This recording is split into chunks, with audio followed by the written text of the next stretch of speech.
Donald Trump যুক্তরাষ্ট্রের president হিসেবে শপথ নেননি এখনও, তবুও বাংলাদেশ প্রসঙ্গে বারবার উচ্চারিত হচ্ছে এই নাম। শুরু থেকেই আলোচনায় ছিল বাংলাদেশ ও যুক্তরাষ্ট্র সম্পর্ক। সম্প্রতি 0 পয়েন্টে আওয়ামী লীগের কর্মসূচিতে বাধাদান প্রসঙ্গে মার্কিন মুখপাত্রের বক্তব্যের পর শুরু হয়েছে নানা জল্পনা কল্পনা। তবে কি বাংলাদেশের রাজনৈতিক পরিস্থিতির দিকে সত্যিই রয়েছে ট্রাম্পের নজর? অবশেষে এ বিষয়ে যুক্তরাষ্ট্রের অবস্থান জানান দিলেন মুসলিমস ফর ট্রাম্প সংগঠনের প্রধান সাজিদ তারার।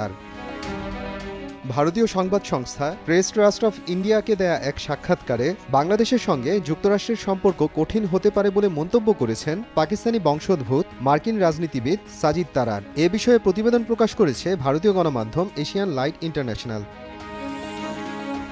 জানা যায়, মানবাধিকার লঙ্ঘনের অভিযোগ আমলে নিয়ে বাংলাদেশকে নিবিড় পর্যবেক্ষণে রেখেছেন ট্রাম্প। প্রয়োজনে বাংলাদেশকে কঠোর বার্তা দিতেও প্রস্তুত তিনি। এ সময় বাংলাদেশের সনাতন ধর্মাবলম্বীদের ব্যবসা প্রতিষ্ঠান ভাঙচুর এবং মন্দির ধ্বংসের অভিযোগও করেন সাজিদ তারার। এছাড়াও উল্লেখ করেন তিনি নির্বাচনী প্রচারণার সময় বাংলাদেশের সংখ্যালঘুদের নির্যাতনের অভিযোগে নিন্দা জানিয়ে সামাজিক যোগাযোগ মাধ্যম এক্সে ট্রাম্পের টুইট প্রসঙ্গ। যদিও ভারতীয় গণমাধ্যম দ্য হিন্দুকে দেয়া এক সাক্ষাৎকারে এ অভিযোগকে প্রোপাগান্ডা বলেই দাবি করেছেন অন্তর্বর্তী সরকারের প্রধান উপদেষ্টা ডক্টর মোহাম্মদ ইউনূস। বাস্তবতা জানার পর বাংলাদেশ সম্পর্কে মার্কিন প্রশাসনের ধারণা বদলাবে বলেও আশা প্রকাশ করেছেন তিনি।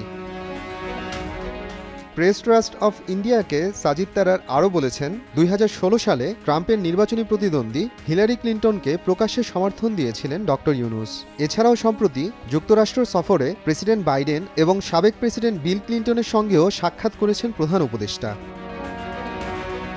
তবে কাতার ভিত্তিক সংবাদ মাধ্যম আল জাজিরাকে দেয়া এক বিশেষ সাক্ষাৎকারে ডক্টর ইউনূস জানান, বাংলাদেশ বিষয়ে যুক্তরাষ্ট্রের পররাষ্ট্রনীতিতে বড় কোনো পরিবর্তন আসবে না বলেই মনে করছেন তিনি। নবনির্বাচিত মার্কিন প্রেসিডেন্টের সঙ্গে তার ব্যক্তিগত কোনো সমস্যা নেই বলেও জানান প্রধান উপদেষ্টা। মোহাম্মদ আফরানুল ইসলাম, সময় সংবাদ।